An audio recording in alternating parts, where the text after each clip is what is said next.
গত সপ্তাহে আমরা আলোচনা করছিলাম যে আমরা প্রকৃত সফলতা, যে সফলতার পিছনে হাঁটছি ছুটছি, এটা প্রকৃত সফলতা নয়। প্রকৃত সফলতা হচ্ছে পরকালীন মুক্তি। পরকালীন মুক্তির সফলতা অর্জন করতে পারলে দুনিয়ার সফলতা অটোমেটিক আসবে। এটা আল্লাহ নবী সাল্লাল্লাহু আলাইহি ওয়াসাল্লাম তিনি বিভিন্নভাবে আমাদেরকে বলে দিয়েছেন। সম্মানিত সুধী, আজকে আমি আপনাদের সামনে কিছু উদাহরণ তুলে ধরব, যে সফলতার উদাহরণগুলো আমাদের সামনে জ্বলজ্বল করছে, আমার সূর্যের মতন জানান দিচ্ছে, অথচ সেই সফলতার গল্প কেউ পড়ে না। সে বিভিন্ন পশ্চিমাদের সফলতার গল্প পড়ে তারা আজ দুনিয়াবী সফলতা নিয়ে মহাব্যস্ত রয়েছে। আজকে আমি যে সফলতার কথা বলবো, সেই সফলতা হলো যেই যুগটাকে বলা হতো জাহিলিয়াত যুগ, বর্বর যুগ, অজ্ঞতার যুগ। যেই বর্বর অজ্ঞতার যুগকে পিছনে ফেলে সর্বোত্তম যুগে রূপান্তরিত হয়েছিল, যেই যুগের ঘোষণা দিয়েছিলেন আল্লাহ নবী সাল্লাল্লাহু আলাইহি ওয়াসাল্লাম তার পবিত্র জবান দিয়ে, খায়রুন নাসি কারনি সুম্মাল্লাযীনা ইয়ালুনাহুম সুম্মাল্লাযীনা ইয়ালুনাহুম, সর্বোত্তম যুগ হচ্ছে আমার যুগ, এরপরের যুগ, এরপরের যুগ। এই হাদিস দ্বারা বোঝা যায় আইয়ামে জাহিলিয়াতের সে অজ্ঞতা, বর্বরতা, নিষ্ঠুরতাকে ভেদ করে মানুষ এখন মানবতার সর্বোচ্চ শিখরে আসীন হয়েছে। এবং এইভাবে যারা আল্লাহ এবং তার রাসূলের আনুগত্য করবে, তারা এরকমই মানবতার চূড়ান্ত শিখরে তারা পৌঁছতে পারবে। সেই সাক্ষী আল্লাহ তাআলা কোরআনুল কারীমে তিনি সূরাত তাওবার 100 নম্বর আয়াতে ঘোষণা করছেন, ওয়াসাবিকুনাল আউয়ালুন মিনাল মুহাজিরিন ওয়াল আনসার। যারা প্রথমে আগে আনসার এবং মুহাজিরদের মধ্যে হতে যারা ঈমান এনেছিল, ওয়াল্লাযীনা তাবাউহুম বিইহসান, তারা আনুগত্যের ক্ষেত্রে, আল্লাহ এবং তার রাসূলের আনুগত্য ক্ষেত্রে এতটুকু ভূমিকা রেখেছিল যে আনুগত্যের ফলে আল্লাহ তাআলা তাদের প্রতি সন্তুষ্ট হয়ে ঘোষণা করেছিলেন রাদিয়াল্লাহু আনহুম ওয়া রাদু আন। আল্লাহ তাআলা তাদের উপর সন্তুষ্ট হয়ে গেছেন এবং তারাও আল্লাহর প্রতি সন্তুষ্ট হয়ে গেছেন। কেন হয়েছিলেন? কারণ কি? কারণ হিসাবে আল্লাহ তাআলা ঘোষণা করছেন যে তাদের কারণ ছিল যে তারা ইত্তেবার ক্ষেত্রে, ওয়াল্লাযীনা তাবাউহুম বিইহসান, তারা আল্লাহ এবং তার রাসূলের আনুগত্যের ক্ষেত্রে তারা চূড়ান্ত রূপ দেখিয়েছিল। অর্থাৎ নিজের স্বাধীনতা বলতে কিছু তারা মনে করত না। মনে করত কোরআনটাই আমার স্বাধীনতা, হাদিসটাই আমার স্বাধীনতা। অর্থাৎ কোরআন যা আমাকে যতটুকু আমার বৈধতা দিয়েছে, যতটুকু কাজ করার পরিধি আমাকে দিয়েছে, হাদিস আমাকে যতটুকু কাজ করার পরিধি দিয়েছে, ততটুকুই আমার স্বাধীনতা। এর বাইরে আমি স্বাধীনতাকে আমি মনে করি না এটা স্বাধীনতা, বরং এটাকে মনে করি আমরা এটা হলো স্বাধীনতা, আবার সেই বর্বরতার দিক থেকে ফিরে যাওয়া। অর্থাৎ কোরআন এবং সুন্নাহকে তারা জীবনের একমাত্র পথের দিশারি হিসাবে, নিজের গাইডলাইন হিসেবে তারা গ্রহণ করেছিল, যার ফলে তারা অল্প কিছুদিনের মধ্যেই সেই সফলতা অর্জন করেছিল। সম্মানিত সুধী, সেই সফলতার কথা আজকে আমরা ভুলে গিয়েছি, যার কারণে আজকে আমরা সেই পশ্চিমাদের বিভিন্ন রকম সেই গল্প, সেই কিসসা কাহিনী, যেগুলো পড়ে আমরা আমাদের জীবনের সফলতা খুঁজি, যার ফলে আজকে আমরা আমাদের দৃষ্টিতে সফল হচ্ছে ঠিকই, কিন্তু মানবতা হারিয়ে যাচ্ছে। যতই দিন যাচ্ছে ততই মানবতার অধরে চলে যাচ্ছে। মানবতাহীন আজকে ভুগছে। একজন ডাক্তার, একজন ইঞ্জিনিয়ার, একজন সমাজসেবক, সে নেতা, এলাকার নেতা, সে ভাড়া না দেওয়ার কারণে 10 মাস থেকে ভাড়া দেয়নি, ভাড়া চাইতে গিয়েছে, তাকে পিটিয়ে হত্যা করেছে, সেও হবে সমাজসেবক। আপনি ভাবেন মানুষের চারিত্রিক অবক্ষয় কতটুকু অধপতন হলে, কতটুকু নিচে নামলে সে এমনটা করতে পারে। এমন হাজারো উদাহরণ আমার আপনার সামনে রয়েছে। তার একটাই কারণ, সেটি হলো আল্লাহ এবং তার রাসূলের দেওয়া যে বিধিবিধান, যার মাধ্যমে একটা মানুষ বলে গড়ে উঠবে, যে মানুষকে গড়ার হাতিয়ার হিসাবে আল্লাহ সুবহানাহু ওয়া তাআলা কোরআন এবং সুন্নাহ আমাদেরকে দিয়েছেন, সেই কোরআন এবং সুন্নাহ থেকে বহু দূরে ছিটকে রয়েছে। এই কোরআন এবং সুন্নাহ আমাদের চরিত্র গঠনের জন্যই আল্লাহ তাআলা দান করেছেন। আল্লাহ নবী সাল্লাল্লাহু আলাইহি ওয়াসাল্লাম এভাবে বলছেন, মুসনাদ আহমদে হাদিসটি এসেছে, ওয়াইসতু লিউতাম্মিমা মাকারিমাল আখলাক, আমি এই পৃথিবীতে প্রেরিত হয়েছি মানুষের চরিত্র গঠন করার জন্য। চরিত্র, এই চরিত্র এটি আমরা কোরআন এবং সুন্নাহ থেকে গ্রহণ করব।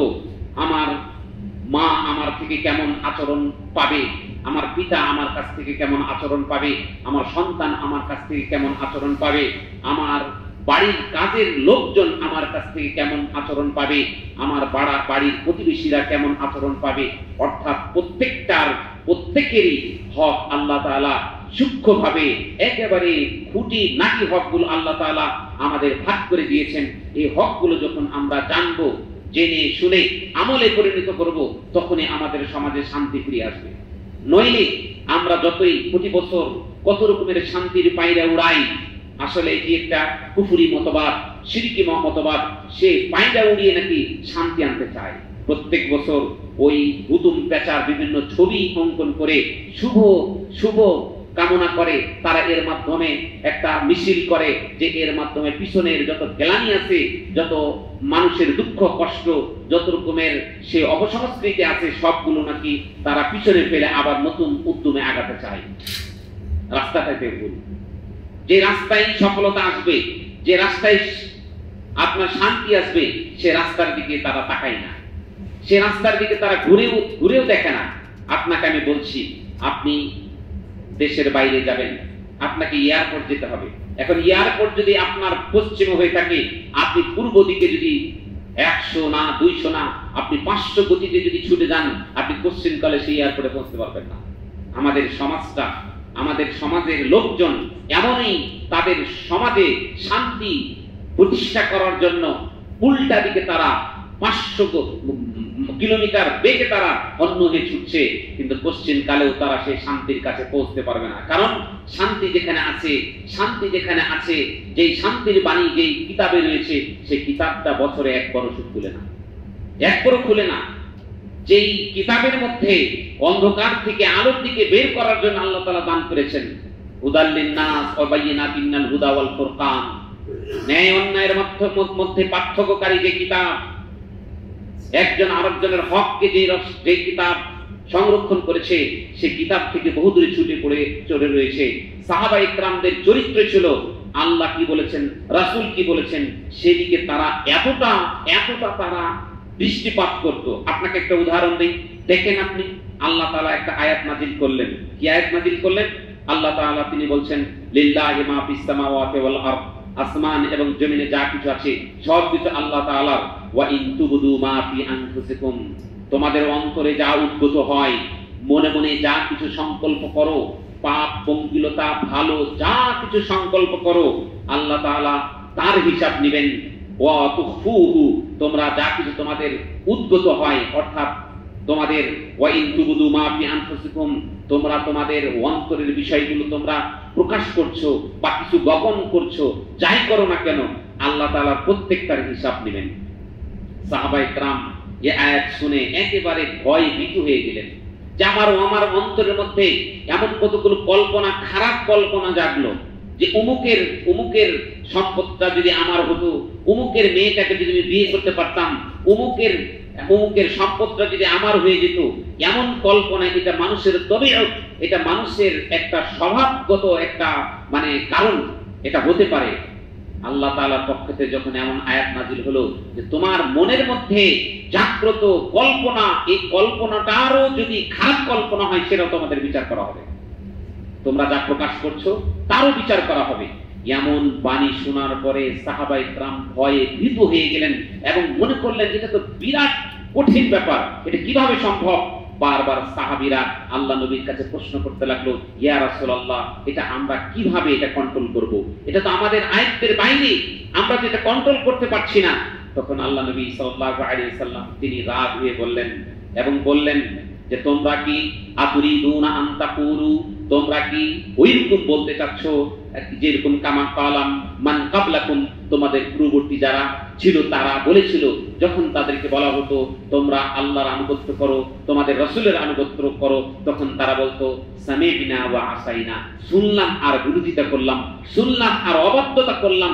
তোমরা কি তেমন হতে চাও? আল্লাহ নবী সাল্লাল্লাহু আলাইহি ওয়াসাল্লাম যখন এমন ধমক দিলেন, তখন তারা বলে উঠল ক্বালু সামি'না ওয়া আতা'না, শুনলাম আর মানলাম। এখানে কোন রকমের প্রশ্ন নাই, কোন রকমের এটা আমার বংশে নাই, এটা আমার জাতির সাথে মিলে না, এটা আমার সাথে মিলে না, আমার পরিবারের সাথে মিলে না। আপনার সমস্ত বংশ আত্মীয় স্বজন সবার সাথে না মিলুক, আল্লাহর আদেশ রাসূলের আদেশ এটা আমাকে মেনে নিতে হবে। সামি'না ওয়া আতা'না, এই নীতি যখন যেই জাতি গ্রহণ করবে, সামি'না ওয়া আতা'না, কোন রকমের কালক্ষেপণ করা যাবে না। পর্দার কথা বলা হলে পর্দা করব, আগামী সপ্তাহ থেকে নিউ মার্কেট যেতে হবে, ভালো মানের একটা বোরকার কাপড় কিনবো, বোরকার কাপড় কিনে একটা ভালো মানের টেইলার্সের কাছে যেতে হবে। এই টেইলার্সের কাছে গিয়ে দেখে 1 মাস সিরিয়াল, প্রয়োজনে 2 মাস সিরিয়াল দরকার, কারণ আমাকে বোরকাটা ওইরকম মানের ভালো মানের একবারে জাঁকজমক করে বানাতে হবে। এই কালক্ষেপণ করতে করতে করতে 5-6 মাস চলে গেছে, ওর পর্দা হলো না কেন? এমনটাই আমরা এমন জাতিতে রূপান্তরিত হয়েছি। এদের অধঃপতন হবে না তো কাদের অধঃপতন হবে? এই কারণে আমাদের অধঃপতন, অর্থাৎ আল্লাহ এবং তার রাসূলের নির্দেশকে পালন করার ক্ষেত্রে এত কালক্ষেপণ। এক শ্রেণীর লোক বলেই যাচ্ছে আর একটু বয়স হোক, এরপর থেকে দাড়িটা ছাড়বো, এরপর থেকে ইসলামের বিধিবিধানগুলো মেনে চলবো, এরপর থেকে এমন ভালো হয়ে যাব। আরে বোবা শয়তান, তুই যে আগামী কালকে তুই বেঁচে থাকবি এর গ্যারান্টি কি? হতে পারে না। তোমার ইয়াং বয়স, তুমি বিয়ে শাদী করো নাই, তুমি ডাক্তারি পড়ছো, তোমার বুকের মধ্যে হাজারো স্বপ্ন, যেতে যেতে গাড়ি চাপা দিয়ে তোমার সেই স্বপ্নকে ধূলিসাৎ করে দিল। হতে পারে না? হতে পারে। তুমি এমন চিন্তা কেন করছো? আজকে আমাদের এইরকম হাজারো স্বপ্ন নিয়ে আমরা সামনে অগ্রসর হচ্ছি, আল্লাহ এবং তার রাসূলের আনুগত্যের দিকে আমরা ধাবিত হচ্ছি। অথচ সাহাবায়ে কেরামদের দিকে তাকান, সাহাবায়ে কেরামদের কেমন তাদের আনুগত্যের কেমন উদাহরণ তারা রেখে গিয়েছে, কেন এত তাড়াতাড়ি তারা সফল হয়েছিল। আপনাকে বলে যায়, আপনাকে কিছু উদাহরণ দিয়ে যায়, সাহাবীদের চরিত্রটা আল্লাহ এবং তার রাসূলের আনুগত্যের ক্ষেত্রে কেমন ইতিহাস তারা রেখে গিয়েছে। কারণ কি, 15 বছরের মাথায় তারা এত বড় সফল হয়ে গেল। 15 বছর তো না, হিজরতের পরে কয় বছর? আল্লাহ নবী সাল্লাল্লাহু আলাইহি ওয়াসাল্লাম 11 হিজরিতে ইন্তেকাল করেছেন।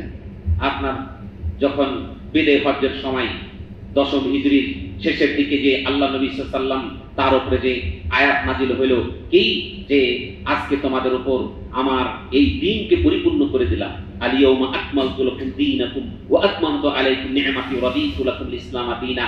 এই আয়াত যখন নাজিল হলো, আল্লাহ নবী সাল্লাল্লাহু আলাইহি ওয়াসাল্লাম সেই লক্ষ জনতাকে উদ্দেশ্য করে বলছিলেন, হাল বাল্লাগ, আমাকে যে আল্লাহ যা কিছু আমার উপর দায়িত্ব দিয়েছিলেন সেটাকে আমি তোমাদের মাঝে পৌঁছে দিতে সক্ষম হয়েছি। সাহাবায়ে কেরাম একেবারে এক বাক্যে বললেন, নাম ইয়া রাসূলুল্লাহ, আপনার উপর অর্পিত দায়িত্ব আপনি পৌঁছে দিয়েছেন। বলেন, আপনার অধিকাংশই যারা ইসলামে দীক্ষিত হয়ে সফল হয়েছিল, আপনার এই 10 বছরের মধ্যে তারা সফল হয়ে গেল। কারণটা কি? কারণ ছিল তারা একটা নীতি গ্রহণ করেছিল, সামি'না ওয়া আতা'না। আল্লাহ এবং তার রাসূলের কথা, ক্বালা আল্লাহ ক্বালা রাসূল, আল্লাহ বলেছেন, রাসূল বলেছেন, ওয়া আতা'না, আমরা সাথে সাথে সেটা মেনে নিলাম এবং আমাদের জীবনে বাস্তবায়ন করে নিলাম, নিজের পরিবারে বাস্তবায়ন করলাম। এর মাধ্যমে তাদের এই সফলতা এসেছিল। একটা উদাহরণ নেন, আল্লাহ নবী সাল্লাল্লাহু আলাইহি সাল্লাম প্রথম দিকে স্বর্ণের আংটি বা এই ধরনের কিছু ছোটখাটো স্বর্ণের আপনার সেই গহনা বা স্বর্ণ এরকম ব্যবহার করা বৈধ ছিল পুরুষদের জন্য, নারীদের জন্য বৈধ, কিন্তু পুরুষদের জন্য প্রথম অবস্থায় বৈধ ছিল। আল্লাহ নবী সাল্লাল্লাহু আলাইহি সাল্লাম, হাদিসটি আপনি বুখারী এবং মুসলিমে পাবেন, আন ইবনে উমর রাদিয়াল্লাহু তাআলা আনহুমা আন্না রাসূলুল্লাহ সাল্লাল্লাহু আলাইহি ওয়াসাল্লাম قال ইস্তানা খাতামান মিন যাহাব। আল্লাহ নবী সাল্লাল্লাহু আলাইহি ওয়াসাল্লাম তিনি একটা স্বর্ণের আংটি বানালেন এবং স্বর্ণের আংটির উপর একটা পাথর দিলেন, যে পাথরটাকে তিনি কাফের দিকে অর্থাৎ ঘুরিয়ে এদিকে রাখতেন। এমনই আংটি ব্যবহার করতে করতে একদিন হঠাৎ আল্লাহ নবী সাল্লাল্লাহু আলাইহি সাল্লামের এই আংটি বানানো দেখে সাহাবায়ে কেরাম অনেকে আংটি বানালেন। আল্লাহ নবী পড়ছে, সুন্দর লাগছে। সাহাবায়ে কেরাম অনেকেই আংটি বানালেন, ফায়াজআলু ফাসফাহু বিকাফিহি ফাসানা আন-নাসু খাওয়াতিমা, মানুষেরাও আল্লাহ নবী সাল্লাল্লাহু আলাইহি ওয়াসাল্লামের দেখা দেখি এই স্বর্ণের আংটি বানালেন। সুম্মা ইন্নাহু জালাসা আলাল মিম্বার, তিনি মিম্বারে একদিন বসলেন, ফানাযাআহু, অতঃপর তিনি এই আংটিটাকে খুললেন এবং খুলে তিনি বললেন, ইন্নী কুনতু আলবাসু হাদাল খাতাম, এই আংটিটা আমি পরিধান করতাম, ওয়া আজআলু ফাসফাহু মিন দাখিল, আর এর উপরে আংটিটা আমি নিচ দিকে করে রাখতাম, ফারামা বিহি, এটা তিনি নিক্ষেপ করে দিলেন এবং বললেন, ওয়াল্লাহি লা আলবাসহু আবাদান, আমি এই আংটিটা আর কখনো আমি পরিধান করব না। ফানাবাদান নাসু খাওয়াতিমাহুম, মানুষরা তাদের আংটিগুলো খুলে খুলে ছুঁড়ে ফেলতে লাগলো। দেরি করে নেই, আপনার মতন কৌশল করে নেই, আংটিটা ফেলবো, খুলে পকেটে রেখি, বাড়িতে গিয়ে এটা বেচে একটা টাকা নিয়ে একটা কিছু করব, অন্য কাজে লাগাবো, এমনটা সাহাবীরা করে নেই, ফেলে দিয়েছে। যা, এটি যেটি জাহান্নামের যেটা যাওয়ার একটা রাস্তা, এটা আমার কোনো প্রয়োজন নেই। বুখারী মুসলিমের হাদিস, আরেকখানা হাদিস আপনাকে দিতে চাই। যে কথাটি বললাম এই কথার সপক্ষে আরেকখানা হাদিস, এটি ইমাম মুসলিম তার হাদিস গ্রন্থে কোট করেছেন। আব্দুল্লাহ ইবনে আব্বাস রাদিয়াল্লাহু তাআলা আনহু থেকে বর্ণিত, আন্না রাসূলুল্লাহ সাল্লাল্লাহু আলাইহি ওয়াসাল্লাম রাআ খাতামান মিন যাহাবিন ফি ইয়াদি রাজুলিন, আল্লাহ নবী সাল্লামের এক সামনে একজন লোককে দেখলেন, তার হাতে একটা আংটি দেখলেন, স্বর্ণের আংটি দেখলেন, ফি ইয়াদিহি ফানাযাআহু ফাতারাহু, নবী সাল্লাল্লাহু তার আংটিটাকে খুলে তিনি নিক্ষেপ করে দিলেন। যখন আংটিটা ছুঁড়ে ফেললেন, ওয়াকালা, এবং তিনি বললেন, আয়াহমেদু আহাদুকুম ইলা জামরাতিন মিনান নার ফায়াজআলুহা ফি ইয়াদিহি, কেউ যদি চায় যে তার হাতে আঙ্গার, কয়লা, জ্বলন্ত আগুন সে হাতে উঠাবে, কেউ যদি চায় তাহলে সে যেন এই আংটিটা পরিধান করে। এমন কথা বলে আল্লাহ নবী সাল্লাল্লাহু আলাইহি ওয়াসাল্লাম সেই সাহাবীর হাত থেকে আংটিটা খুলে একেবারে ছুঁড়ে মারলেন। আল্লাহ নবী সাল্লাল্লাহু আলাইহি ওয়াসাল্লাম এটা করে যখন চলে গেলেন, আরো সাহাবীরা দাঁড়িয়ে ছিল, ওই সাহাবীরা বলাবলি করতে লাগলো, আল্লাহ নবী তো চলে গেছে, তুমি আংটিটা কুড়িয়ে নিয়ে অন্য কাজে লাগাও। ফাকিলা লির রাজুল, ওই লোককে বলা হলো, বাদামা যাহাবা রাসূলুল্লাহ সাল্লাল্লাহু আলাইহি ওয়াসাল্লাম, আল্লাহ রাসূল সাল্লাল্লাহু আলাইহি ওয়াসাল্লাম যখন চলে গেলেন, তখন বলা হলো, খুদ খাতামাকা, তোমার এই আংটিটা নিয়ে নাও, ইনতাফি বিহি, তুমি এখান থেকে উপকার গ্রহণ করো, নিয়ে যাও, নিয়ে গিয়ে এটা বেচে তোমার অন্য কাজে লাগাও। এই সাহাবী চিৎকার করে বলল, ওয়াল্লাহি লা, ওয়াল্লাহি, কোশ্চেন কালে হতে পারে না, আল্লাহর শপথ করে বলছি, লা আখুযু আবাদান, আমি কোশ্চেন কালেও আংটি গ্রহণ করব না। ওয়াকাদ তারাহু রাসূলুল্লাহ সাল্লাল্লাহু আলাইহি ওয়াসাল্লাম, যে আংটিটা আল্লাহ নবী সাল্লাল্লাহু আলাইহি ওয়াসাল্লাম খুলে নিক্ষেপ করে দিয়েছে, এই আংটিটা আমি কোশ্চেন কালে গ্রহণ করব না। এর নাম সফলতা। এইভাবেই সফল হয়েছিলেন। আপনি শুরু করেন, আপনার দিন কায়েম হতে বেশি সময় লাগবে না। আপনি শুরু করেন, নিজে থেকে শুরু করেন, বেশি সময় লাগবে না। কয়েকজন আছে তার মাথা থেকে পা পর্যন্ত নিয়ে সকালবেলা চিন্তা করেছে, আল্লাহ রাসূল কিভাবে বলেছেন আমি সেভাবে চলবো, আমি সেইভাবে চলবো। এটার নাম প্রকৃত ভালোবাসা। আমাদের ভালোবাসা ঈসা আলাইহিস সালামের উম্মতের ন্যায় ভালোবাসায় রূপান্তরিত হয়েছে। ঈসা নবীর ভালোবাসা কেমনটা ছিল জানেন? আবেগ, আবেগ, আবেগে ভরা, এমন আবেগ, নবীকে ভালোবাসি, নবীকে ভালোবাসি, বাঁচতে ভালোবাসার চূড়ান্ত রূপে তারা কি করেছিল? আবেগকে কাজে লাগিয়ে ঈসা আলাইহিস সালামকে রবের কাতারে দাঁড় করিয়েছিল। রবের কাতারে আবেগ, কোশ্চেন কালে আবেগ দিয়ে আপনি জান্নাতে যেতে পারবেন না। আবেগ আপনার থাকতে হবে, আবেগ আপনার থাকতে হবে। এই আবেগকে কাজে লাগাতে হবে কোরআন এবং হাদিসের দলিলের মাধ্যমে। আবেগের মাধ্যমে আজকে আমাদের সমাজে যত রকমের ফেরকা তৈরি হয়েছে, সবগুলো আবেগের মাধ্যমে তৈরি হয়েছে। জঙ্গিবাদ, তারা কি চায়? কোরআনের আইনে পৃথিবীতে বাস্তবায়িত হোক, তাই না? এরকম কত দল, ইসলামী দল দেখেন না, ইসলামী দলই নাকি 20-25টা আছে, যারা প্রত্যেকে চাই কোরআনের আইন তাদের সমাজে প্রতিষ্ঠা করার জন্য, প্রত্যেকে চাই, কিন্তু প্রত্যেকের মধ্যে আবেগ কাজ করে। সত্যিকারের আনুগত্য, আল্লাহ এবং তার রাসূলের আনুগত্যটা তাদের মধ্যে নাই, কোশ্চেন কারণে। যেদিনই এইভাবে তাদের আনুগত্যের ফলটা হয়ে যাবে, আল্লাহ তাআলা ওয়াদা করেছেন, আল্লাহ তাআলা ওয়াদা করেছেন, যারা সত্যিকার অর্থে ঈমান আনবে, সৎ আমল করবে, তাদেরকে অবশ্যই অবশ্যই নেতৃত্ব দান করবেন, এই পৃথিবীর ক্ষমতা দান করবেন, যেমনি ভাবে আল্লাহ তাআলা তার পূর্ববর্তীদেরকে দান করেছেন, পূর্ববর্তীদের দান করেছেন। সে আনুগত্য না করে তারা চায় শুধুমাত্র আমরা যারা এই যে বড় বড় খুতবা দেই, আমাদের বিরাট সমস্যা। 99% জনের মুখে যা বলি তা আমরা আমলে বাস্তবায়ন করতে পারি না। যা বলছি সেগুলো আল্লাহকে খুশি করার জন্য বলতে পারছি না। আমাদের মাঝে সমাজে এত ভয়ানক অবস্থা হয়েছে, মানুষ চায় শুধু ভাইরাল, শুধু চায় ভাইরাল। ভাইরালের রোগে আক্রান্ত হয়ে এই মুসল্লিদের এর প্রভাব পড়ছে না। এত ওয়াজ, এত খুতবা কোথায় যাচ্ছে?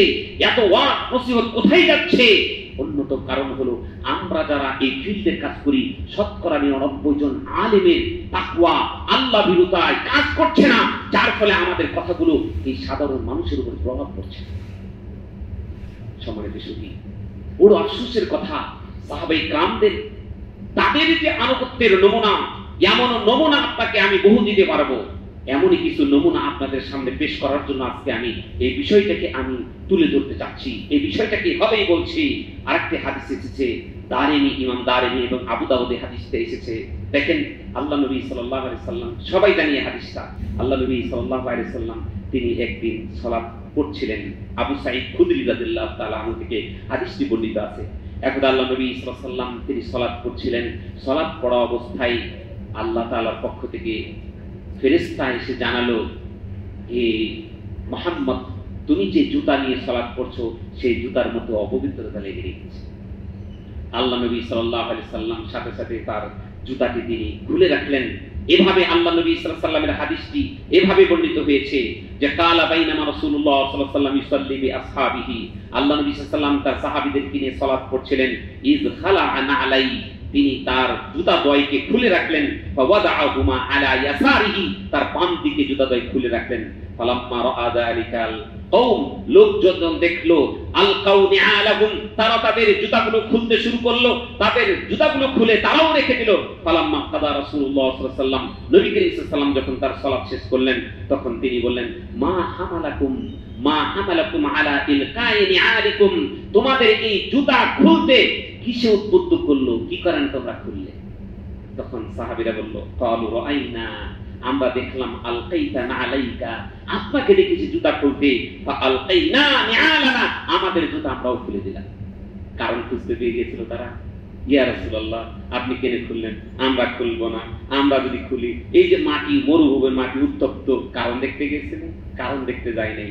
রাসূল বলেছেন, রাসূল করেছেন, রাসূল বলেছেন, অতএব এটার নাম প্রেম, এটার নাম ভালোবাসা। এই কথাই আল্লাহ বলছেন, কুল ইন কুনতুম তুহিব্বুনাল্লাহ ফাত্তাবিউনি ইউহিব্বুকুমুল্লাহ।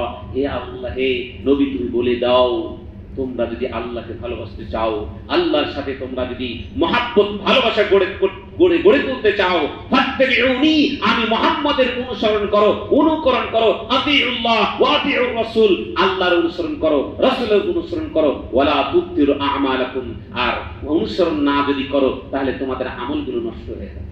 আজকে আমাদের আমল নষ্ট হচ্ছে, আমরা জানি না। আমরা আমাদের আমল নিয়ে কি যে খুশি, মহা খুশি। আল্লাহ কি বলছেন?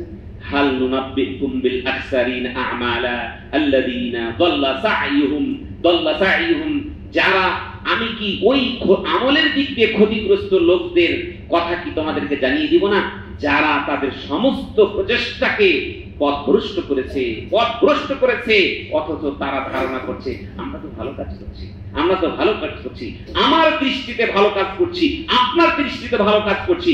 আপনি কি কখনো আপনার ওই কাজটা কোরআন এবং সুন্নাহর মাপকাঠিতে মেপে দেখেছেন? কোশ্চেন কালেও নাই। হাজারে আপনি একটা পাবেন, হাজারে আপনি একটা পাবেন, হাজারে একজন লোক পাবেন যে 1000-এর মধ্যে একজন লোক তার কর্ম পদ্ধতিটা আল্লাহ এবং তার রাসূলের সেই বিধিবিধানের মাপকাঠিতে মেপে দেখে। আপনার 999 জন ভ্রান্তি পথে চলে কিভাবে আপনি দিন কায়েম করবেন? ভাই, অসম্ভব, অসম্ভব। আপনাকে আমি উদাত্ত আহ্বান জানাচ্ছি, সেটা হলো আপনাকে গোড়া থেকে ঠিক করে যেতে হবে। এই যে 999 জনের মধ্যে যে রয়েছে, এই 999 জনের মধ্যে কম করে আপনার 500 জন, কম করে আপনার 500 জন এই পথে আসতে হবে, যেই 500 জনের চিন্তা থাকবে আল্লাহ রাসূল কি করেছেন, কি বলেছেন। এর বাইরে আমি একটা কাজও করব না। আমি ঘুম থেকে উঠা থেকে নিয়ে আমার কর্মক্ষেত্র যে কোনো জায়গায় যাই না কেন, একটাই আমার আদর্শ, মাযা কালা ওমা কাল আল্লাহ, আল্লাহ কি বলেছেন, ওমা কাল রাসূল, রাসূল কি বলেছেন, রাসূল কি করেছেন, কি বলেছেন। আরে তুমি তো জানো না আল্লাহ রাসূল সাল্লাল্লাহু আলাইহি ওয়াসাল্লাম আমার আপনার জন্য কত কষ্ট করেছেন, কত কষ্ট করেছেন। এমন কিছু আমার আপনার জন্য বাকি রাখেননি যেই জায়গায় আমার আপনাকে অন্য কোনো আদর্শের কাছে ভিক্ষা করতে হবে। ইসলাম এমন একটি জীবন ব্যবস্থা, যেই জীবন ব্যবস্থাকে আপনি পালন করার জন্য আপনাকে কোনো জায়গায় কারো কাছে মাথা নত করতে হবে না, কারো আদর্শের কাছে আপনাকে মাথা নত করতে হবে না। এইভাবে একটা কমপ্লিট একটা ইসলামের পূর্ণাঙ্গতা আল্লাহ তাআলা দান করেছেন। এটা কোরআন হলো চূড়ান্ত ধর্ম। কারণ কি, আদম আলাইহিস সালাম থেকে নিয়ে এই মুহাম্মদ সাল্লাল্লাহু আলাইহি সাল্লামের পূর্ব পর্যন্ত যতগুলো কিতাব এসেছে সবগুলি কমপ্লিট ছিল না। একমাত্র কমপ্লিট গ্রন্থ হলো এই কোরআনুল কারীম। এই কোরআনুল কারীম এই পৃথিবীবাসীর জন্য আল্লাহ তাআলা এমন ভাবে নাযিল করেছেন, পূর্বে এটাকে কোন রকমের মানে সেই যুগের সাথে বেমানান ছিল না, বর্তমান যুগের সাথেও বেমানান নয়। আরো যদি 1000 বছর এই পৃথিবী টিকে থাকে, ওই 1000 পরেও এই কোরআনের সাথে ওই সময় ওই যুগটা বেমানান হবে না, বেখাপ্পা হবে না। হতে পারে ওই নাস্তিক মুরতাদের কাছে বেখাপ্পা মনে হতে পারে, কিন্তু এটাই চূড়ান্ত, পৃথিবীর কোন জাতির কাছে অসামঞ্জস্য এই কোরআনের সাথে হবে না, হবে না। আল্লাহ তাআলা এমন ভাবে কোরআনকে অবতীর্ণ করেছেন। তুমি এই আদর্শ নিয়ে খুশি নও, তুমি বিভিন্ন পশ্চিমার আদর্শ নিয়ে তুমি নিজের সফলতা খুঁজছো, কোশ্চেন কালে তুমি সেই সফলতা পাবে না। আল্লাহ নবী সাল্লাল্লাহু আলাইহি সাল্লামের সাহাবায়ে কেরাম তারা যখন এই জুতা খুলে দিল, আল্লাহ নবী সাল্লাল্লাহু আলাইহি সাল্লাম তখন বললেন, ফাকালা সাল্লাল্লাহু আলাইহি সাল্লাম ইন্না জিবরিল আলাইহিস সালাম আতানি, আমার কাছে আসলো, ফা আখবারানি আন্না ফিহা কাদিরা, আমার এই জুতার মধ্যে অপবিত্রতা লেগে রয়েছে। ইযা জা আহাদুকুম, আল্লাহ নবী সাল্লাল্লাহু আলাইহি সাল্লাম তিনি বললেন যে যখন তোমাদের কেউ মসজিদে আসবে, ফালয়ানজুর, এবং সে দেখে, ফাইন রাআ ফি নাআলাইহি, তার জুতার মধ্যে কাদরান, তার জুতার মধ্যে অপবিত্রতা লেগে গেছে, তাহলে ফালিয়ামসাহু ওয়া লিসাল্লি ফীহিমা, সেটা যেন মুছে দেয়, সেটা যেন মুছে দেয়, এটা যেন মাটির সাথে ঘষা মেরে দেয়, তাহলে সেটা পবিত্র হয়ে যাবে। অর্থাৎ সেই সময় জুতা পরে সালাত এখনো পড়তে পারেন। আপনি দেখবেন জানাজার সালাতে যখন পড়ে অনেকে আছে জুতা খুলে রেখে দেয়। কেন ভাই, জুতা খুলে তো সালাত জায়েজ আছে, আল্লাহ নবী সাল্লাল্লাহু আলাইহি ওয়াসাল্লাম পড়েছেন, সাহাবায়ে কেরাম পড়েছেন, আপনি এখনো পড়তে পারবেন। তবে শর্ত হলো আপনার জুতায় অপবিত্রতা লেগে আছে কিনা আপনি বুঝবেন। এখন আপনি মনে করেন যে আপনার জুতায় যদি অপবিত্রতা লেগে থাকে, তাহলে আপনি রাস্তা দিয়ে হাঁটছেন, এক জায়গায় অপবিত্র আছে, আর এক জায়গায় পবিত্র মাটির সাথে এটা ঘষার সাথে সাথে আপনি এটা আল্লাহ পবিত্র করে দিবেন, এমন ব্যবস্থা আল্লাহ তাআলা করে দিয়েছেন। সম্মানিত সুধী, তাহলে এই হাদিসটা ইমাম দারিমি এবং আবু দাউদ বর্ণনা করেছেন। এই হাদিসটা বলার অর্থ হচ্ছে যে আল্লাহ নবী সাল্লাল্লাহু আলাইহি ওয়াসাল্লামের আনুগত্য করতে গিয়ে কোনো রকমের প্রশ্ন রাখা যাবে না, কোনো রকমের প্রশ্ন করা যাবে না। আল্লাহ নবী সাল্লাল্লাহু আলাইহি ওয়াসাল্লামের সাহাবারা যদি কাউকে দেখতেন আল্লাহ নবী সাল্লাল্লাহু আলাইহি ওয়াসাল্লামের কোনো হাদিসকে পালন করছে না, অন্যরকম করছেন, তখন আল্লাহ নবী সাল্লাল্লাহু আলাইহি ওয়াসাল্লামের সাহাবায়ে কেরামরা রেগে ধমকাতেন। কিভাবে ধমকাতেন? একদা দেখেন আমাদের সমাজে কি চালু আছে, আমাদের সমাজে একটা কথা চালু আছে যে মহিলাদেরকে মসজিদে যেতে যাওয়া যাবে না। আমরা ঈদের সালাতে, আমরা জুমার সালাতে মসজিদে আসার জন্য মা বোনদেরকে উদ্বুদ্ধ করি, তখন আমাদের বিপক্ষে দাঁড়িয়ে ওই লোকগুলো কি করে জানেন? ওই লোকগুলো বলে, আরে ইয়ারা মসজিদে কি নিয়ে ফায়দা লুটতে চায়, আস্তাগফিরুল্লাহ। অথচ এই হুজুর কানা মুফতি তার চোখে কাঠের চশমা লাগিয়ে থাকে, দেখে না ওর বউ, ওর স্ত্রী বাজারে ঘুরঘুর করে হাজার হাজার নরনারী একসাথে একজনের সাথে আরেকজনের ঘুষা খাচ্ছে, এটাও কানা মুফতির চোখে লাগে না। মসজিদে আসলে নাকি এর থেকে আমরা নাকি ফায়দা লুটতে চাই। আস্তাগফিরুল্লাহ। আল্লাহ নবী সাল্লাল্লাহু আলাইহি ওয়াসাল্লামের একটা নির্দেশনা হলো, তিনি বলেছেন, লা তামনাউ ইমা আল্লাহ, তোমরা আল্লাহর বান্দীদেরকে নিষেধ করবে না, আইয়ুসাল্লিনা ফিল মসজিদ, মসজিদে তারা যদি সালাত করতে চায় তোমরা আল্লাহর বান্দীদেরকে নিষেধ করবে না। এটা আল্লাহ নবী সাল্লাল্লাহু আলাইহি ওয়াসাল্লামের আম ওসিয়ত। আল্লাহ নবী সাল্লাল্লাহু আলাইহি ওয়াসাল্লাম অন্য জায়গায় বলেছেন যে তবে তাদের বাড়িতে সালাত উত্তম, কিন্তু তারা যদি মসজিদে যেতে চায় তাহলে তোমরা তাদেরকে বাধা দিও না। আজকে জুমার সালাতে যে নির্দেশনা আপনি আপনার স্ত্রীকে দিতে পারবেন না, আজকে খুতবার বয়ান শুনে সে নির্দেশনা আপনার স্ত্রী জানবে। আপনার স্ত্রী আপনার হক, আপনি স্বামী হিসেবে আপনার হক জানবে, আপনার সন্তানের হক জানবে, আপনার পাড়া প্রতিবেশীর হক জানবে। এই জায়গা থেকে আপনি বঞ্চিত করে রাখছেন আপনার স্ত্রীকে, বাড়িতে রেখে আসছেন। মানে আপনি কি চান না যে আপনার পরিবারের মধ্যে একটা শান্তি ফিরুক? আপনি চান না? আপনি চাইলে তো অবশ্যই আপনার স্ত্রীকে নিয়ে আসবেন। তো এরকমই একটা সময় আল্লাহ নবী সাল্লাল্লাহু আলাইহি ওয়াসাল্লাম এর সাহাবী উমর ইবনুল খাত্তাব রাদিয়াল্লাহু তাআলা আনহু তিনি এভাবে বলছেন, আন ইবনে উমর রাদিয়াল্লাহু তাআলা আনহুমা আন্না রাসূলুল্লাহ সাল্লাল্লাহু আলাইহি ওয়াসাল্লাম قال لا تمنعوا ইমা আল্লাহ, তোমরা আল্লাহ তাআলার বান্দীদেরকে তোমরা মসজিদে সালাত করতে নিষেধ করো না। ফাকালা ইবনুন লাহু, তার সন্তান আব্দুল্লাহ ইবনে উমর তিনি বলছেন, ইন্না লা মানা'নাহুন্না, আমি অবশ্যই আমি তাদেরকে নিষেধ করি। ফাগাদিবা গাদাবান শাদীদা, উমর ইবনুল খাত্তাব রাদিয়াল্লাহু তাআলা আনহু তীব্র ক্ষেপে গিয়ে বললেন, আউহাদ্দিসুকা আন রাসূলিল্লাহ সাল্লাল্লাহু আলাইহি ওয়াসাল্লাম ওয়া তাকুলু ইন্না লা মানা'নাহুন্না, আমি বলছি আল্লাহ রাসূল সাল্লাল্লাহু আলাইহি ওয়াসাল্লাম বলেছেন, আর তুমি বলছো যে আমি নারীদেরকে মসজিদে নিষেধ করব। তোমার সাহস কত বড় বেটা! এমন ভাবে তাকে ধমকালেন, ওহুয়া এমন ভাবে তিনি তাকে ধমকালেন যে তোমার সাহস কত বড়! আমি বলছি আল্লাহ রাসূল সাল্লাল্লাহু আলাইহি ওয়াসাল্লাম বলেছেন তোমরা নারীদেরকে মসজিদে সালাত পড়া থেকে নিষেধ করো না, আর তুমি নিষেধ করো। মানে এটি ইবনে মাজায় এসেছে হাদিসটি, এবং হাদিসটি সহিহ। আপনি ভাবুন তাহলে আল্লাহ সুবহানাহু ওয়া তাআলার যে ব্যবস্থা আল্লাহ তাআলা তার রাসূলকে পাঠিয়েছেন এবং রাসূল যে দ্বীন রেখে গিয়েছেন, এই দ্বীন পালন করার ক্ষেত্রে আমরা কি আমার সন্তানদের প্রতি কখনো ক্ষিপ্ত হয়েছি? সফলতা এমনি আসবে। আমার সন্তান সালাত পড়ে না, সকালবেলায় ঘুম থেকে উঠে না, সালাতের জন্য মসজিদে যায় না, অথচ আপনি কিছু বলতে পারি না। আমার ছেলেটা পড়তে পড়তে অনেক ঘুমিয়েছে, অনেক ঘুম তার নষ্ট হয়েছে, একটু ঘুমা। আপনি আদর করে সেই সন্তানটাকে আপনি ঘুম পাকিয়ে রাখলেন। রমজান মাস এসেছে, আপনার সন্তানকে রোজা রাখতে দেন না কেন? রোজা রাখলে আমার ছেলেটা পরীক্ষা খারাপ হবে, ওই আপনার সফলতা। এই সফলতা আপনার ছেলের বয়স 17-18 বছর, ইন্টারমিডিয়েট পরীক্ষা দিবে, আপনার ছেলেকে আপনি রোজা রাখতে দেন না, সওম রাখতে দেন না কেন? আপনার সন্তানের পরীক্ষা খারাপ হবে, পড়ার মান কম হবে, এই জন্য আপনার ছেলেকে আপনি রোজা রাখতে দেন না। এই সফলতা। আপনি আপনার সন্তানকে সত্যিকার অর্থে ভালোবাসেন না, সত্যিকার অর্থে ভালোবাসেন না। কারণ সত্যিকার সফলতা, পরকালীন সফলতা আপনি কি সহ্য করতে পারবেন? আপনি কি সহ্য করতে পারবেন আপনার সন্তান জাহান্নামে পড়বে আর আপনি বাপ জান্নাতে থেকে? আপনি কি সহ্য করতে পারবেন? দুই বন্ধুর কথা আল্লাহ তাআলা তুলে ধরেছেন। দুই বন্ধু, তারা দুজনেই একজন আরেকজনকে ভালোবাসতো। একজন খুবই সৎ কাজ ছিল, সৎ আমল করত, আর একজন বদ কাজের সাথে যখন জড়িয়ে গেল তখন সেই সৎ বন্ধু তাকে এড়িয়ে চললো, তার থেকে আলাদা হয়ে গেল। এরপরে যখন দুজনেই মারা গেল, দুজনেই মারা যাওয়ার পরে তারা একজন আরেকজনকে দেখার একটা স্বপ্ন জাগলো।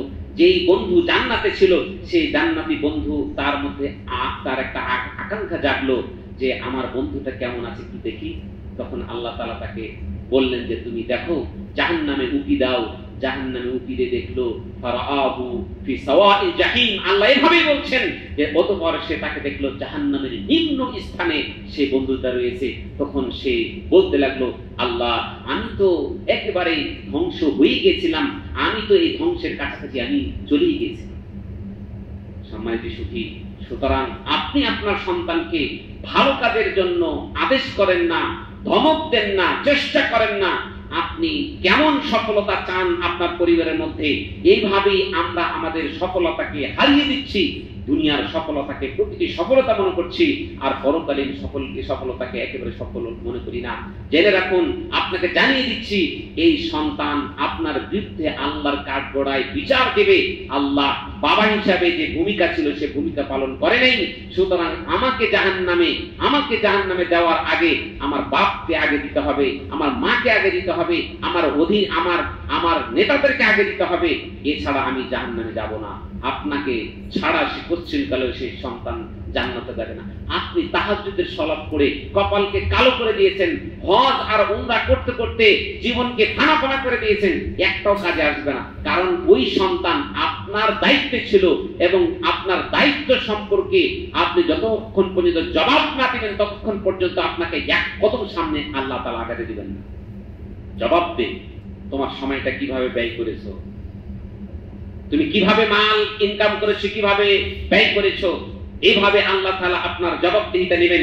সুতরাং আমাদের সন্তানদেরকে আমরা যদি সফল করতে চাই তাহলে আল্লাহ এবং তার রাসূলের আনুগত্য করার ক্ষেত্রে আমাকে আপনাকে বল প্রয়োগ করতে হবে, স্ত্রীকে বল প্রয়োগ করতে হবে, সন্তানকে বল প্রয়োগ করতে হবে।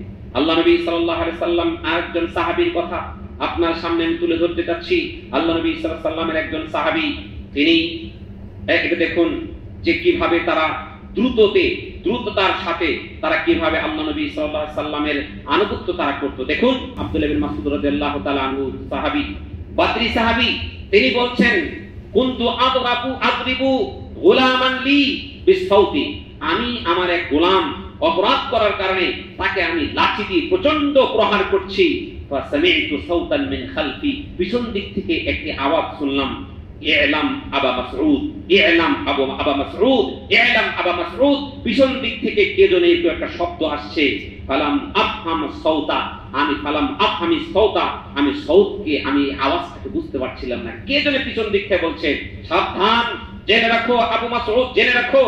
এই একটা রাগান্বিত একটা শব্দ আমার কানে ভেসে আসছে। আব্দুল্লাহ ইবনে মাসউদ বলছে, কালা ফালাম্মা দানা মিন্নি, যখন ওই লোকটি আমার কাছাকাছি হলো, ইদা হুয়া রাসূলুল্লাহ সাল্লাল্লাহু আলাইহি ওয়াসাল্লাম, তখন দেখলাম যে তিনি হচ্ছেন রাসূলুল্লাহ সাল্লাল্লাহু আলাইহি ওয়াসাল্লাম। তিনি দূর থেকে দেখছেন যে আমি আমার গোলামকে প্রহার করছি। ফাইদা হুয়া ইয়াকুলু, তিনি তখন আবার বলতে লাগলেন, ই'লাম আবা মাসউদ, ই'লাম আবা মাসউদ, আবু মাসউদ তুমি জেনে নাও, তুমি যেটা করছো সেটা অপরাধ। এরপরে আল্লাহ নবী সাল্লাল্লাহু আলাইহি ওয়াসাল্লামের এই ধমক শুনে মাসউদ রাদিয়াল্লাহু তাআলা তিনি বলছেন, ফাআলকাইতু সাউতা মিন ইয়াদি, আমার হাত থেকে আমার এই সাউতকে লাঠিকে আমি ফেলে দিলাম। ফাকালা, এরপরে আল্লাহ নবী বলছেন, ই'লাম আবু মাসউদ তুমি জেনে নাও, ইন্নাল্লাহা আকদারা আলাইকা মিনকা আলাল গোলাম, যে আল্লাহ তাআলা তোমাকে এই গোলাম, এটাকে আল্লাহ তাআলা তোমাকে একটা দান করেছেন, তোমার ভাগ্যে জুটিয়েছেন। অনেকের আছে নিজেই গোলাম হয়ে আছেন, নিজেই সে দাস হয়ে গিয়েছেন, আল্লাহ তোমাকে দাস দান করেছেন, আর তুমি কি করছো? আল্লাহ নবী সাল্লাল্লাহু আলাইহি ওয়াসাল্লামের এমন কথা শুনে তিনি সাথে সাথে তার লাঠিটা ফেলে দিলেন। অন্য লেওয়াতে রয়েছে কি, যে ফাসাকাতা সাউতু মিন ইয়াদাই মিন হাইবাতি, রাসূলুল্লাহ সাল্লাল্লাহু আলাইহি ওয়াসাল্লামের এই ধমকের ভয়ে তার হাত থেকে সাথে সাথে লাঠিটা পড়ে গেল। ফাকুলতু ইয়া রাসূলুল্লাহ, আল্লাহ রাসূল সাল্লাল্লাহু আলাইহি ওয়াসাল্লামকে আমি বললাম, হুয়া হুররুন লিওয়াজহিল্লাহ, হে আল্লাহ নবী, সে আল্লাহ তাআলার উদ্দেশ্যে আমি তাকে আযাদ করে দিলাম, আমি যেহেতু তাকে অন্যায়ভাবে প্রহার করেছি আমি তাকে আযাদ করে দিলাম। ফাকালা, অতঃপর আল্লাহ নবী সাল্লাল্লাহু আলাইহি ওয়াসাল্লাম বলছেন, আমা লাউলাম তাফআল, আবু মাসউদ তুমি যদি এমনটা না করতে, লালা ফাতাহাক্কান নারু, তাহলে আগুন তোমাকে গ্রাস করত।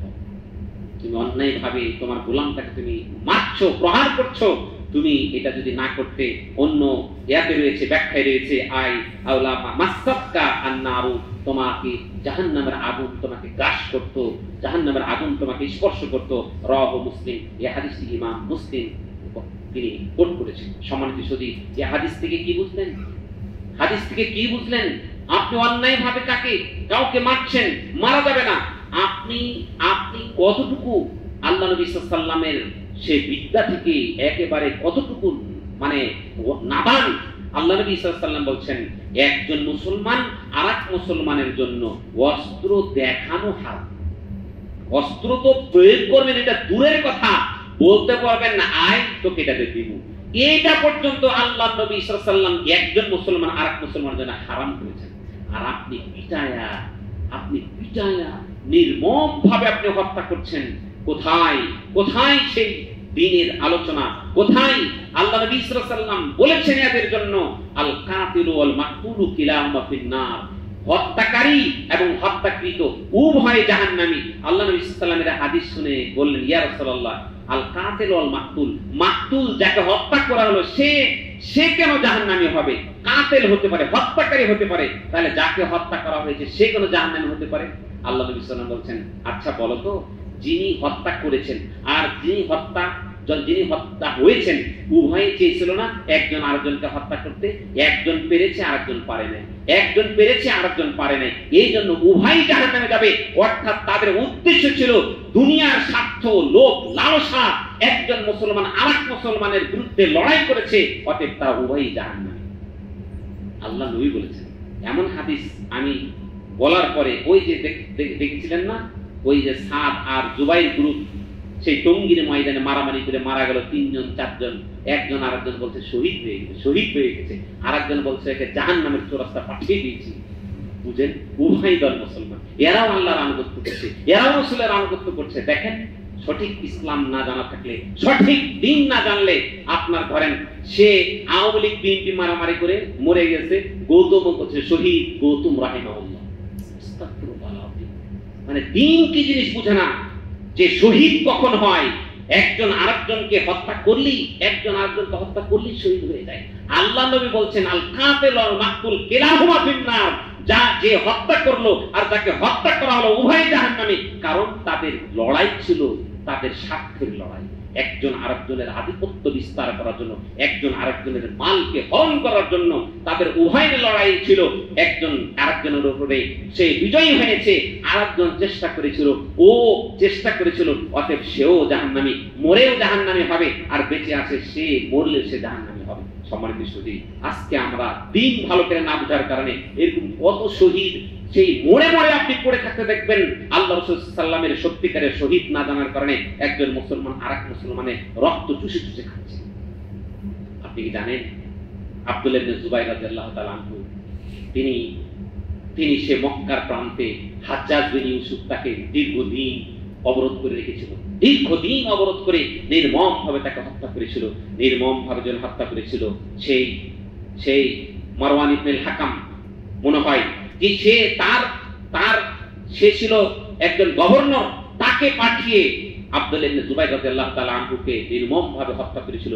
ওই সময় আব্দুল্লাহ ইবনে উমরের কাছে লোকজন বলেছিল, আব্দুল্লাহ ইবনে উমর রাদিয়াল্লাহু তাআলা আনহু, আপনি আল্লাহ রাসূল সাল্লাল্লাহু আলাইহি ওয়াসাল্লামের এত কাছের সাহাবী, আপনি আল্লাহ রাসূল সাল্লাল্লাহু আলাইহি ওয়াসাল্লামের কাছে এত কাছের সাহাবী, আপনি প্রতি বছর হজ করেন, আপনি এরকম দাওয়াতি কাজ করছেন, আপনি কি দেখেন না এই যে ফিতনা, এই ফিতনার জন্য আল্লাহ কি বলেন নাই যে তোমরা কাতিলু হাত্তা লা তাকুনা ফিতনা, যতক্ষণ পর্যন্ত ফিতনা শেষ না হয় ততক্ষণ পর্যন্ত তোমরা যুদ্ধ করো।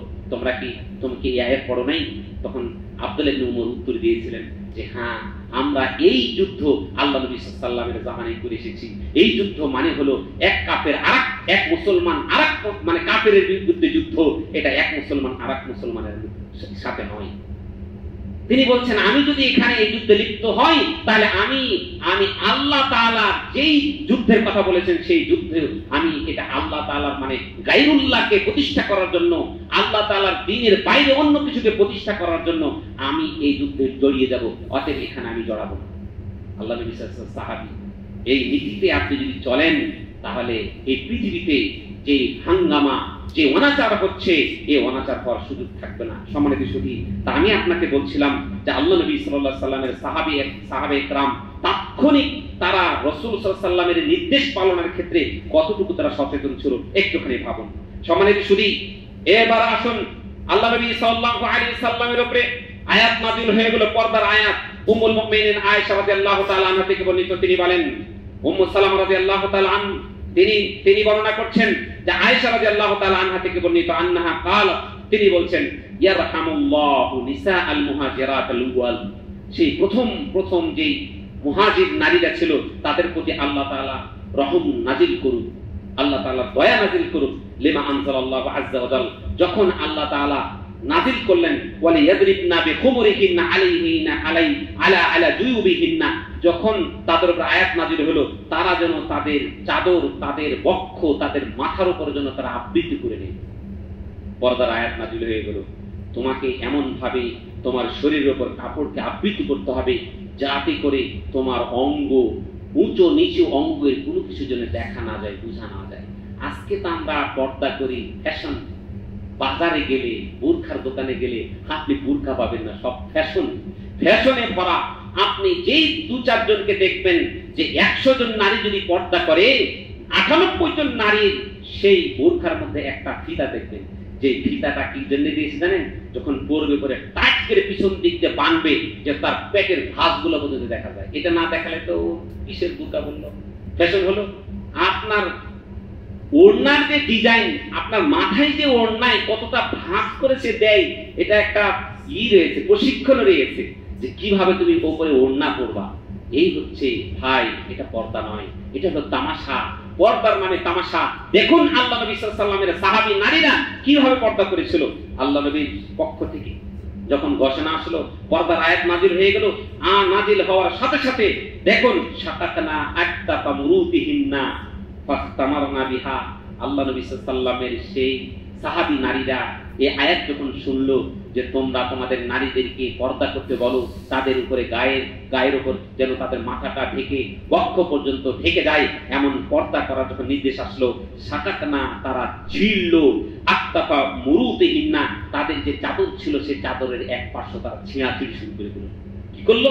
ছুঁড়ে ফাস্তামারনা বিহা, এটা দিয়ে তারা পর্দা করলো। আপনি কোথায় আছেন? আপনি তো কখন আপনি সেই নিউ মার্কেট যাবেন এই চিন্তায় আছেন। আপনাকে পর্দার কথা বলা হলো, আপনি নিউ মার্কেটের চিন্তায় আছেন। আল্লাহ নবীর সাহাবীরা কি করেছে? সাথে সাথে তাদের কাছে অন্য রেওয়ায়াতে এসেছে যে তারা তাদের পেটে একটা বন্ধনী পরতো, একটা কাপড়কে ভাঁজ করে করে তারা বন্ধনী পরতো। এই কাপড়টা খুলে ছিঁড়ে তারা এমন ভাবে পর্দা করতে লাগলো যে উম্মু সালমা রাদিয়াল্লাহু তাআলা আনহা বলছেন, যখন বলা হলো ইউদনিনা আলাইহিন্না মিন জালাবিবিহিন্না, সূরাতুল আহজাবের আয়াতটা যখন নাজিল হলো, তখন তারা এমন ভাবে পর্দা করতে লাগলো, খারাজা নিসাউল আনসার, আনসারী নারীদের বের হলো, কাআন্না আলা রুসিহিন্না আল গিরবান মিনাল আকসিয়া, তারা এমন ভাবে কালো কাপড় দিয়ে তারা পর্দা করতে লাগলো যেন তাদের প্রত্যেকের মাথায় যেন কাক বসে আছে। কি বুঝলেন? কালারিং বোরকা পরাবেন বউরে, মেয়েরে কালারিং বোরকা পরায়া ফ্যাশন করাবেন।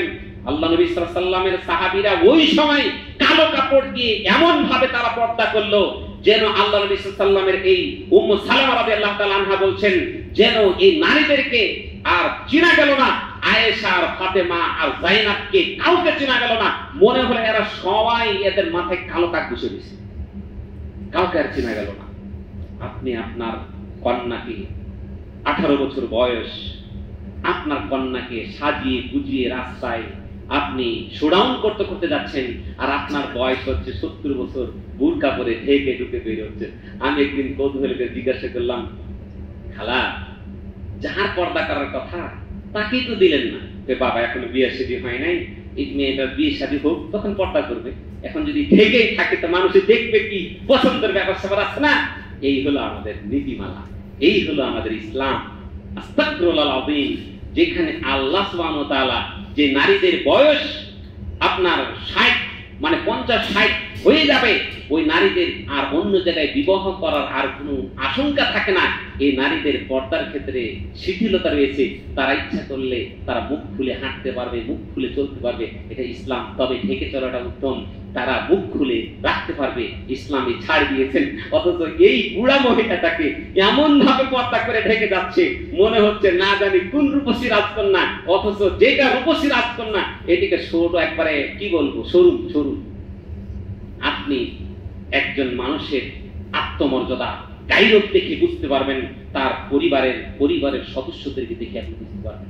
যদি দেখেন যে ওর মা বুরখা পরে পর্দা করে রয়েছে, আর তার মেয়ে 17 বছর 16 বছর যুবতী মেয়েকে সাজগোজ করে রেখেছেন, আপনি জানবেন এর ভিতরে গায়রত নাই, আত্মমর্যাদা নেই, আত্মমর্যাদাহীন এরা নারী।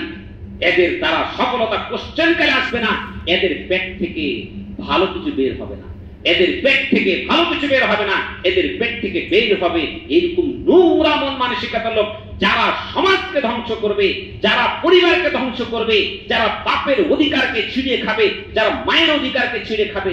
প্রত্যেকটা জায়গায় আপনি গ্যাপ পাবেন, কারণ আপনি এভাবে এদেরকে গড়ে তুলেছেন। আল্লাহ নবী সাল্লাল্লাহু আলাইহি ওয়াসাল্লামের একজন সাহাবী আনাস ইবনে মালিক রাদিয়াল্লাহু তাআলা আনহু, তিনি রাসূলুল্লাহ সাল্লাল্লাহু আলাইহি ওয়াসাল্লামের খুবই প্রিয় একজন সাহাবী ছিলেন, খুবই প্রিয় সাহাবী ছিলেন। তিনি 10 বছর আল্লাহ নবী সাল্লাল্লাহু আলাইহি ওয়াসাল্লামের খেদমতে ছিলেন। তাই একদিন এক হাদিসটি বুখারী মুসলিমে এসেছে, আল্লাহ নবী সাল্লাল্লাহু আলাইহি ওয়াসাল্লামকে এক খিয়াত অর্থাৎ টেইলার আসছে, সে আল্লাহ নবীকে দাওয়াত দিবে। আল্লাহ নবী সাল্লাল্লাহু আলাইহি ওয়াসাল্লামের দাওয়াতে আনাস রাদিয়াল্লাহু তাআলা আনহু তার সাথে গেলেন। আনাস রাদিয়াল্লাহু তাআলা আনহু তিনি বলছেন যে আন্না খাইয়াতান দাআ রাসূলুল্লাহ সাল্লাল্লাহু আলাইহি ওয়াসাল্লাম, যে একজন সে টেইলার, সে আল্লাহ রাসূল সাল্লাল্লাহু আলাইহি ওয়াসাল্লাম ডাকলো লে তো আমিন সানাআহু, এমন একটা খাদ্যর জন্য যেটা সে বাড়িতে সে তৈরি করেছে। কাল আনাস বলছেন ফাযাহাবতু মা রাসূলিল্লাহ সাল্লাল্লাহু আলাইহি ওয়াসাল্লাম, আমি আল্লাহ রাসূল সাল্লাল্লাহু আলাইহি ওয়াসাল্লাম থেকে গেলাম ইলা যালিকা, তো ওই খাদ্যের দিকে। ফাকাররাবা ইলা রাসূলিল্লাহ সাল্লাল্লাহু আলাইহি ওয়াসাল্লাম খুবজান ওয়া মারাকান ফিহি দুব্বা ওয়া কাদি। আল্লাহ নবী সাল্লাল্লাহু আলাইহি ওয়াসাল্লাম বলছেন আনাস রাদিয়াল্লাহু তাআলা বলছেন যে আল্লাহ নবী সাল্লাল্লাহু আলাইহি ওয়াসাল্লাম যখন গেলেন তখন তার সাথে ঝোল আর রুটি দিলেন, আর গোশত, শুকনা গোশত, সেই মানে আপনার দুব্বা, ওই যে কুমড়া আছে না, কুমড়ার সাথে শুকনা গোশত রেঁধে আল্লাহ নবী সাল্লাল্লাহু আলাইহি ওয়াসাল্লামকে রুটির সাথে দিয়েছেন খাওয়ার জন্য। আল্লাহ নবী সাল্লাল্লাহু আলাইহি ওয়াসাল্লাম ফারাআইতুন নবী সাল্লাল্লাহু আলাইহি ওয়াসাল্লাম, আল্লাহ নবী সাল্লাল্লাহু আলাইহি ওয়াসাল্লামকে তিনি দেখলেন। কে? আনাস ইবনে মালিক, যে বলছেন কি তাব্বাউ আদ-দুব্বা মিন হাওলিল কুসআতি, কুসআ বলা হয় আইসফাহান, অর্থাৎ যেই বড় প্লেটের মধ্যে যে আল্লাহ নবী সাল্লাল্লাহু আলাইহি ওয়াসাল্লামকে খাবার পরিবেশন করেছেন, ওখান থেকে খালি দেখছেন কি ওই যে লাউগুলো বেছে বেছে খাচ্ছে। আল্লাহ নবী সাল্লাল্লাহু আলাইহি ওয়াসাল্লামের এই লাউ বেছে বেছে খাওয়া দেখে এই আনাস ইবনে মালিক রাদিয়াল্লাহু তাআলা আনহু খাবার তালিকায় সবচেয়ে একটা মানে অপছন্দের খাবার ছিল এই লাউ।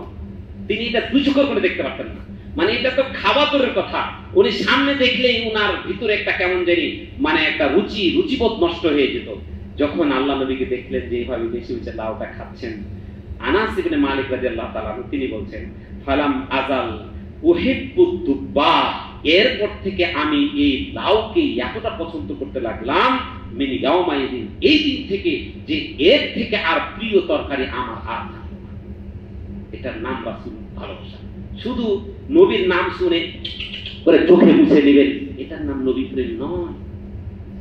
আজানের আগে দুরূদ মেরে দিলেন, এটার নাম নবী প্রেম নয়।